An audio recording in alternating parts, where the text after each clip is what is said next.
Hello बच्चों, पिछले class में मैंने आप लोगों को नरेशन बताया था। नरेशन के कुछ रूल्स बताए थे और कुछ important facts of an assertive sentence में भी आपको कुछ रूल्स मैंने बताया था।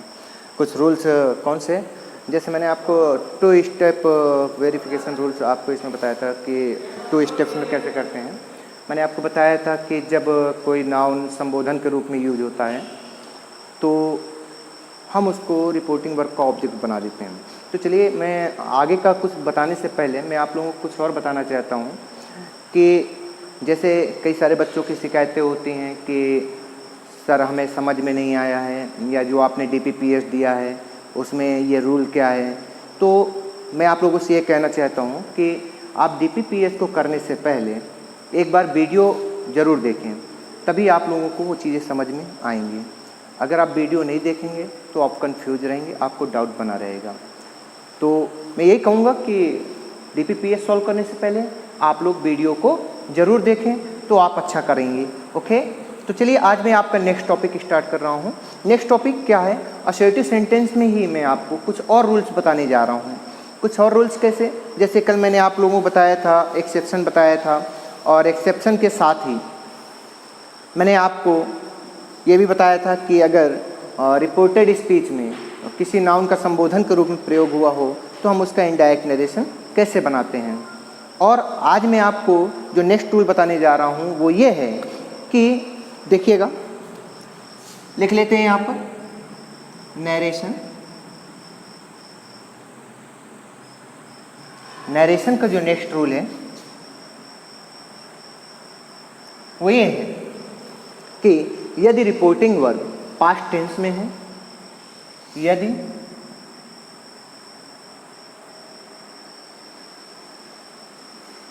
रिपोर्टिंग वर्ब पास्ट टेंस में है, पास्ट टेंस में है तथा रिपोर्टेड स्पीच में सब्जेक्ट के बाद तथा रिपोर्टेड स्पीच में सब्जेक्ट के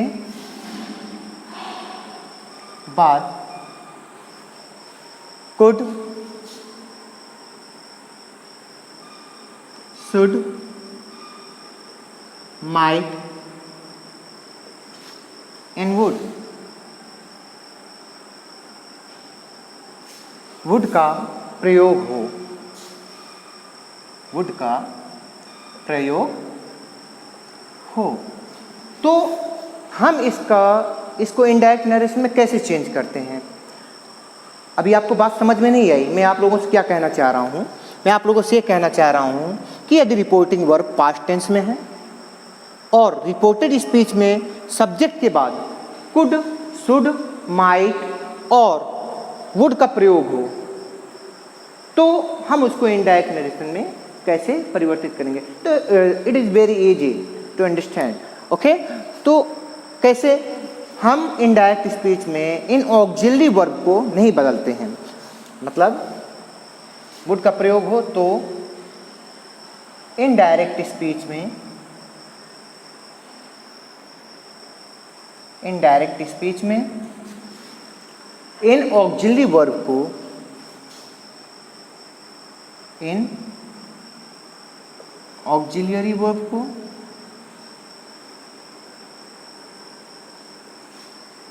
ज्यों का त्यों, ज्यों का त्यों लिखा जाता है, लिखा जाता है। ओके, तो कैसे? फिर से एक बार देख लीजिए। यदि रिपोर्टिंग वर्ब पास्ट टेंस में है और रिपोर्टेड स्पीच में सब्जेक्ट के बाद could, should, might and would का प्रयोग हो तो इनडायरेक्ट स्पीच में ये auxiliary verb could, would, should and might को उसी प्रकार से लिख दिया जाता है। इसमें किसी भी प्रकार का परिवर्तन नहीं होता। अब परिवर्तन क्यों नहीं होता है? क्योंकि अगर रिपोर्टिंग वर्ब पास्ट टेंस में है और चूंकि ये जो आपके कुड, वुड, माइट, वुड है ये आपके ऑक्सिलरी वर्ब हैं और ये ऑलरेडी पास्ट में हैं, ये पास्ट फॉर्म में है, तो इनको हम चेंज नहीं करते हैं। तो आइए देखते हैं, let's see the example. Example number first, पहला एग्जांपल है सुलेखा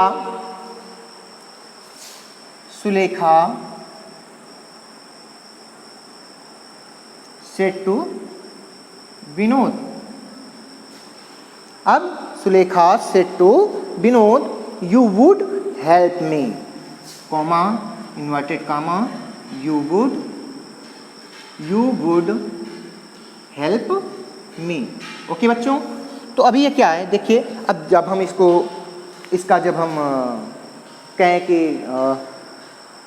इसको जब हम समझने का प्रयास करते हैं या जब हम इसका क्लासिफिकेशन करते हैं, ठीक है, तो हम ये देखते हैं कि कोई भी नरेशन, कोई भी डायरेक्ट नरेशन दो पार्ट में डिवाइड होता है। दो पार्ट में कौन कौन से?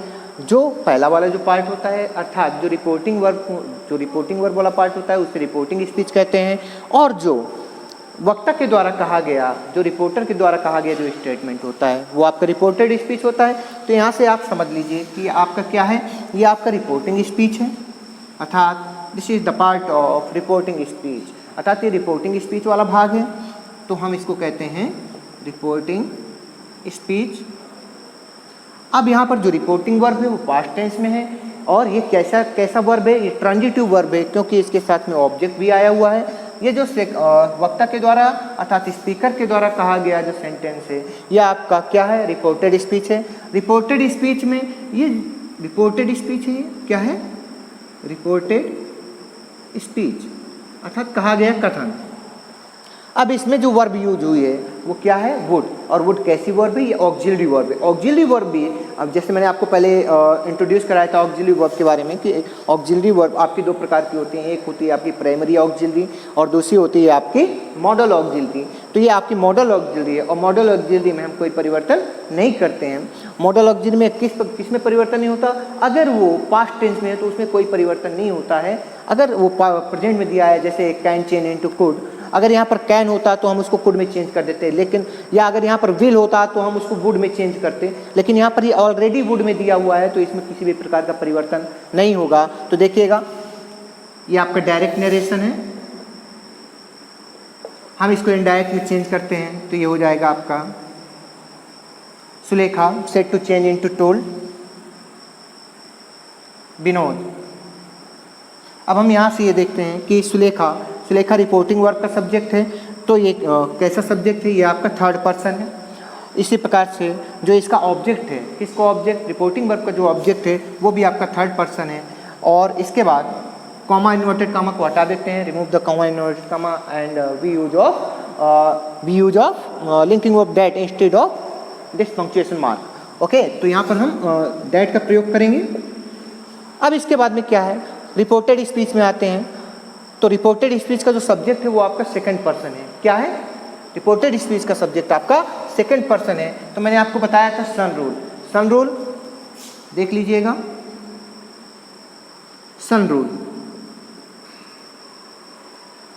रूल में क्या होता है, ये जो आपका नीचे वाला जो पार्ट 1 to 3 है, अर्थात जो काउंटेबल है, तो हम इसको क्या जो नंबर्स के रूप में दिया हुआ है, हम इसको कौन सा पार्ट मानते हैं, हम इसको रिपोर्टेड स्पीच मानते हैं। Reported speech, okay. ये क्या है, ये नंबर दिया हुआ है, किसका नंबर दिया है, पर्सन का नंबर दिया हुआ है कि किस प्रकार का पर्सन है। और ये जो है आपका, ये आपका पार्ट है रिपोर्टिंग वर्ब का, किसका है, रिपोर्टिंग वर्ब का पार्ट है।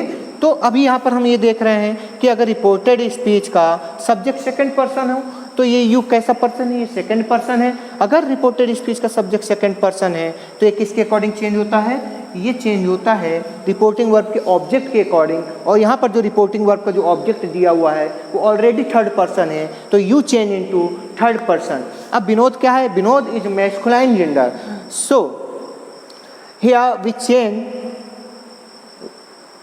और we can say here you change it into he. तो यहाँ पर हो जाएगा दैट ही वुड हेल्प। अब ये यहाँ पर मी क्या है, मी क्या है, ये मी यहाँ पर ऑब्जेक्ट आई का, आई चूंकि क्या है, आई फर्स्ट पर्सन है तो आई का ऑब्जेक्टिव केस यहाँ पर ये मी यूज हुआ है ऑब्जेक्ट के रूप में। तो अभी हम इसको किसके अकॉर्डिंग चेंज करेंगे? ये आपका चेंज होगा किसके अकॉर्डिंग? रिपोर्टिंग वर्ब के सब्जेक्ट के अकॉर्डिंग। यहाँ से देख लीजिए, अगर रिपोर्टेड स्पीच का सब्जेक्ट या जो प्रोनाउंस होते हैं अगर वो ऑब्जेक्ट के रूप में चेंज होते हैं, तो अगर वो फर्स्ट पर्सन का है, चाहे वो ऑब्जेक्टिव केस का प्रोनाउन हो या नॉमिनेटिव केस का प्रोनाउन हो, तो हम उसको रिपोर्टिंग वर्ब के सब्जेक्ट के अकॉर्डिंग ही चेंज करते हैं। तो अभी यहाँ पर ये जो इसमें ऑब्जेक्ट में जो प्रोनाउन यूज हुआ है वो फर्स्ट पर्सन का प्रोनाउन है, और हम इसको किसके अकॉर्डिंग चेंज करेंगे? रिपोर्टिंग वर्ब के सब्जेक्ट के अकॉर्डिंग चेंज करेंगे। रिपोर्टिंग वर्ब का सब्जेक्ट क्या है? यहाँ पर थर्ड पर्सन है और फेमिनाइन जेंडर है, तो यहाँ पर क्या हो जाएगा? इसका ऑब्जेक्टिव केस क्या बनेगा? अगर यहाँ पर हम फर्स्ट पर्सन लेते हैं तो आई होता है, और आई का ऑब्जेक्टिव केस सॉरी यहाँ पर चूंकि थर्ड पर्सन है ये, तो आई का क्या यहाँ पर क्या हो जाएगा? ये यहाँ पर थर्ड पर्सन में चेंज होगा, तो जो नॉमिनेटिव केस है प्रोनाउन का वो आपका क्या बनेगा? यहाँ पर थर्ड पर्सन में सी आएगा, और सी का क्या होता है?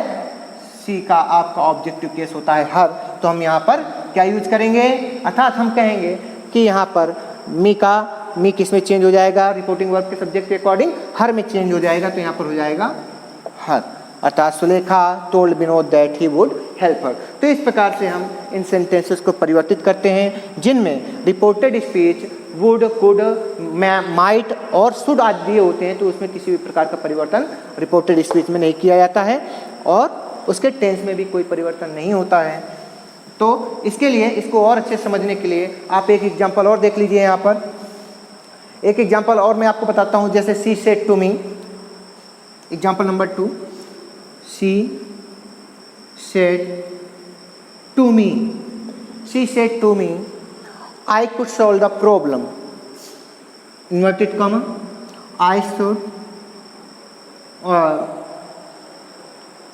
नहीं लेते हैं इसमें, हम इसमें could का यूज करते हैं। I could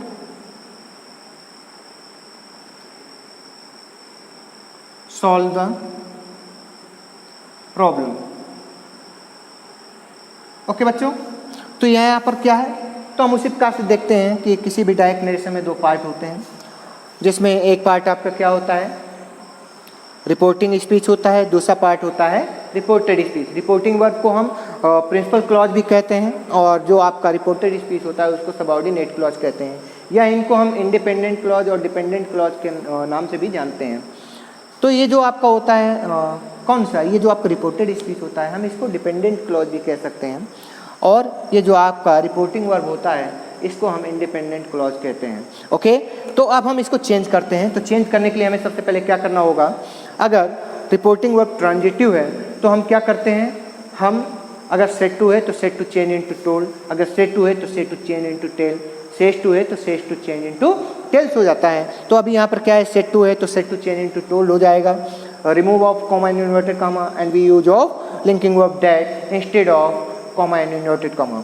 ओके, नेक्स्ट हम यहाँ पर आते हैं रिपोर्टेड स्पीच में। रिपोर्टेड स्पीच में क्या परिवर्तन होते हैं? सबसे पहले हम नंबर पर्सन में परिवर्तन करते हैं। नंबर पर्सन परिवर्तन कैसे करते हैं? अगर फिर से मैं आपको एक बार रिवीजन ये करा देता हूँ कि अगर सब्जेक्ट अगर फर्स्ट पर्सन है तो रिपोर्टिंग वर्ब के सब्जेक्ट के अकॉर्डिंग चेंज करते हैं, सब्जेक्ट अगर सेकंड पर्सन है तो रिपोर्टिंग वर्ब के ऑब्जेक्ट के अकॉर्डिंग चेंज करते हैं। अगर सब्जेक्ट रिपोर्टेड स्पीच का सब्जेक्ट अगर थर्ड पर्सन है तो उसमें नो चेंज होता है। और जैसे मैंने अभी आपको बताया कि अगर रिपोर्टेड स्पीच में could, would, should and might आदि आते हैं तो हम उनको ज्यों करते हैं उसी प्रकार से लिख देते हैं, उसमें किसी भी प्रकार का परिवर्तन नहीं करते हैं। तो देखिएगा, इसको जब हम चेंज करते हैं तो ये हो जाएगा आपका सी टोल्ड मी, कॉमा इन्वर्टेड कॉमा को हटा करके हम दैट का यूज करते हैं।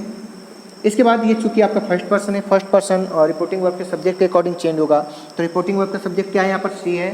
सी क्या है? फेमिनाइन है, तो ये किस यहाँ पर क्या हो जाएगा? सी हो जाएगा। Okay, she told me that she could solve the problem. Okay बच्चों, तो ये रूल आपको समझ में आ गया होगा, ये कॉन्सेप्ट आपको समझ में आ गया होगा। अगर कोई यदि आपको प्रॉब्लम होती है तो आप उसमें क्वेरी डाल सकते हैं, तो इसके बारे में मैं बाद में आपसे और डिस्कस कर लूँगा अगर आपको समझ में नहीं आता है। ओके, चलिए इसके लिए अब मैं आपको नेक्स्ट रूल बताने जा रहा हूँ। मैं इसको इरेज कर रहा हूँ, आप लोग इसको नोट कर लीजिएगा।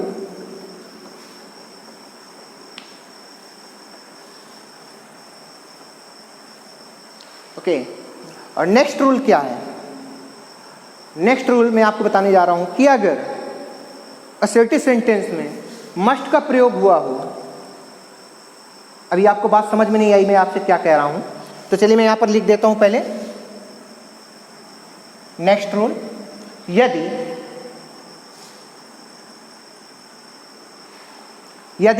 रिपोर्टेड स्पीच में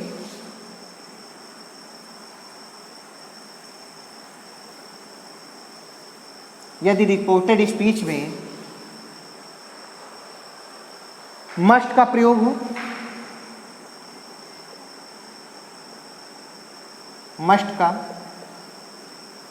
हो, तथा मस्ट से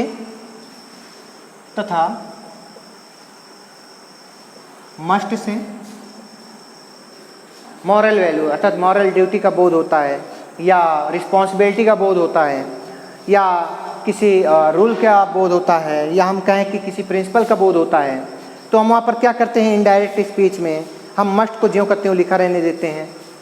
ठीक है, तो देखिएगा यदि रिपोर्टेड स्पीच में मस्ट का प्रयोग हो तथा मस्ट से नैतिक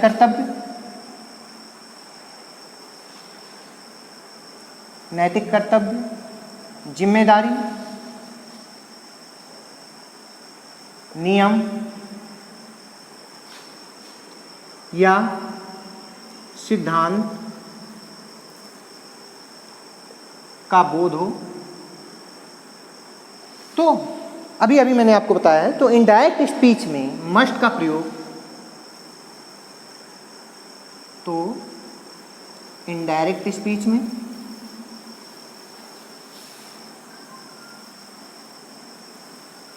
मस्ट का प्रयोग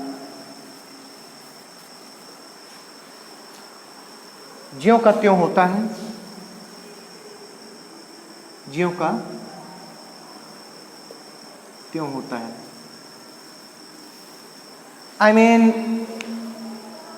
अर्थात मस्ट को हम उसी प्रकार से लिख देते हैं, अर्थात मस्ट में किसी भी प्रकार का परिवर्तन नहीं करते हैं। तो देखिएगा, let's see the example.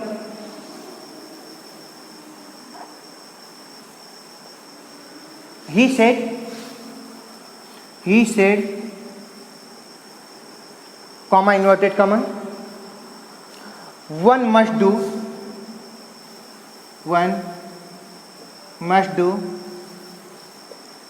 one's duty,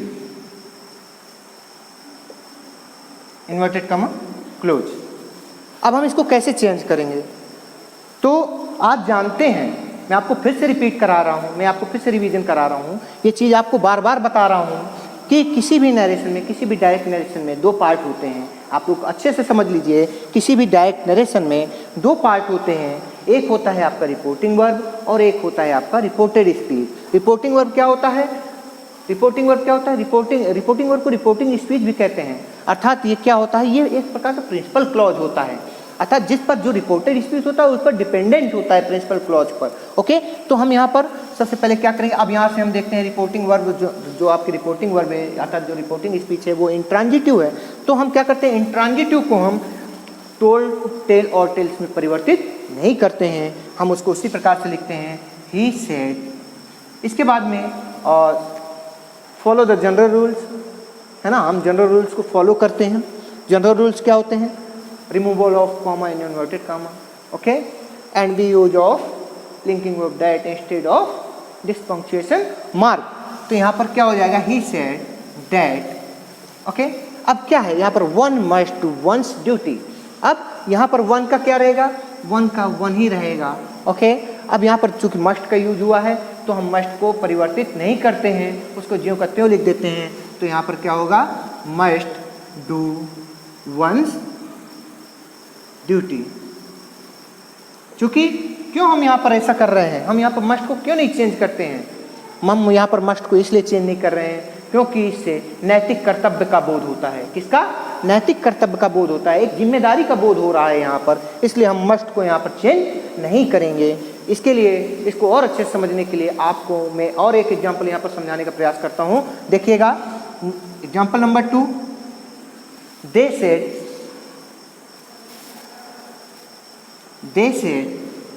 students must, comma inverted comma, students must respect their teachers. Respect their teachers. Inverted comma close. Okay बच्चों, तो चलिए अब हम यहाँ से देखते हैं अभी ये क्या है, रिपोर्टिंग वर्ब क्या है। रिपोर्टिंग वर्ब का जो पार्ट है वो है they said, reported speech, student must respect their teacher. प्रत्येक छात्र को अपने अध्यापक का, अपने गुरुओं का सम्मान करना चाहिए। ओके, तो अभी हम यहाँ से क्या करते हैं, यहाँ से आपका क्या मॉरल वैल्यू पता चलती है। क्या है, क्या तो कर रहा है, मॉरल वैल्यू को दिखा रहा है। तो जब यहाँ से मॉरल वैल्यू का बोध हो रहा है तो हम इसमें मस्ट को चेंज नहीं करेंगे। रिपोर्टेड स्पीच में क्या चेंज होगा, केवल कॉमा इन्वर्टेड कॉमा को हटा करके हम कंजक्शन डायरेक्ट का प्रयोग करेंगे। और चूंकि ये इंट्रांजिटिव वर्ब है तो इंट्रांजिटिव वर्ब में हम इसको टोल्ड, टेल और टेल्स में परिवर्तित नहीं करते हैं। तो देखिएगा ये आपका बहुत ही ईजी है, इसमें आपको कुछ भी नहीं आपको करना है। तो they said, comma inverted comma को हटा करके हम लिंकिंग वर्ब डायरेक्ट का प्रयोग करते हैं। इसके बाद चूंकि ये क्या है, स्टूडेंट्स है, उसको उसी प्रकार से लिख दिया जाएगा स्टूडेंट्स। चूंकि ये क्या है, दे प्लूरल है, स्टूडेंट्स भी आपका प्लूरल है। मस्ट, चूंकि नैतिक कर्तव्य का बोध हो रहा है तो यहाँ पर हम मस्ट को चेंज नहीं करते हैं। मस्ट रिस्पेक्ट दियर टीचर्स। ओके बच्चों, तो ये था आपका use of must in assertive sentence. Okay, तो आज के लिए इतना सफिशिएंट है। नेक्स्ट डे मैं आपको एक नए रूल के साथ मिलता हूँ और आपको एक नए रूल के बारे में मैं आपको बताऊँगा कि नया रूल कैसे। मैं आपको बता दूँ कि मैं आगे आपको मस्ट के और भी रूल बताऊँगा, जहाँ पर मस्ट को हम हैड टू में भी चेंज करते हैं और वहाँ पर उसका सेंस क्या होता है। ओके, आज के लिए इतना ही। थैंक्स।